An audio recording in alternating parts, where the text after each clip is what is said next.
Fenomena hawa panas yang terjadi di Balikpapan beberapa hari belakangan ini tidak termasuk dalam kategori gelombang panas.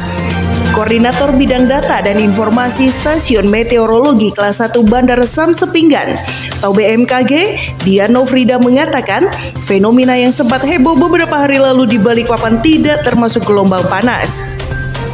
Dian menambahkan kriteria suhu dapat dikatakan ekstrim itu adalah ketika adanya lonjakan suhu sebesar 5 derajat Celcius dari suhu rata-rata yang ada di kota masing-masing.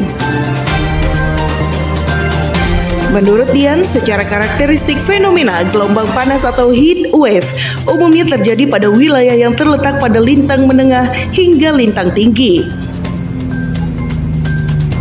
Ya memang pada saat periode heatwave kemarin yang heboh gitu ya, di Balikpapan tuh memang ada peningkatan suhu maksimum dari yang biasanya itu mungkin sekitar 29 sampai 31 maksimal. Dari kemarin pada saat berapa hari mungkin sekitar tanggal di atas tanggal 15 April itu periodenya antara 32 sampai 33 derajat Celcius untuk suhu maksimum di Balikpapan. Dan hal ini sebenarnya belum mencapai ekstrim karena untuk kriteria suhu maksimum ekstrim itu ketika dia 5 derajat dari rata-ratanya. Nah, untuk rata-rata di Balikpapan sebenarnya itu berkisar antara tadi 29 sampai 31 derajat Celcius. Jadi kalau untuk suhu 32 sampai 33 derajat Celcius itu sebenarnya belum termasuk kategori ekstrim, namun memang akan terasa lebih panas cuacanya atau suhunya gitu. Ini kalau kita heatwave itu berkaitan dengan gerak semu matahari ya, gerak semu matahari. Nah, saat ini memang posisi matahari yang tadinya dari selatan dia mulai bergerak ke arah ekuator, kemudian ke arah utara. Nah, untuk heatwave sendiri itu dia biasanya terjadi di wilayah-wilayah yang berada di lintang menengah sampai lintang tinggi.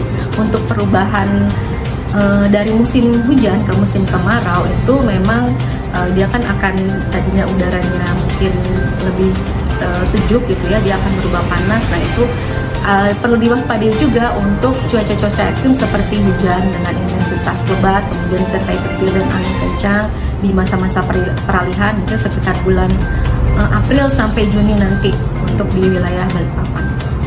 Bu, untuk heatwave sendiri itu berapa hari sih? Heatwave, oke.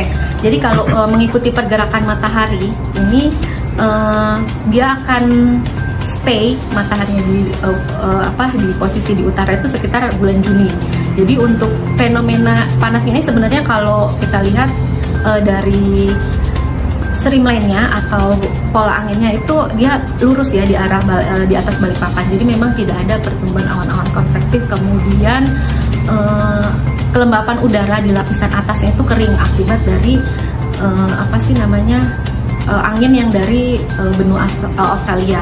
Nah kalau untuk heatwave ini ya mungkin kemungkinan sampai seminggu ke depan mungkin akan terasa lebih panas. Namun untuk Balikpapan sendiri sebenarnya sudah mulai hujan ya di beberapa wilayah.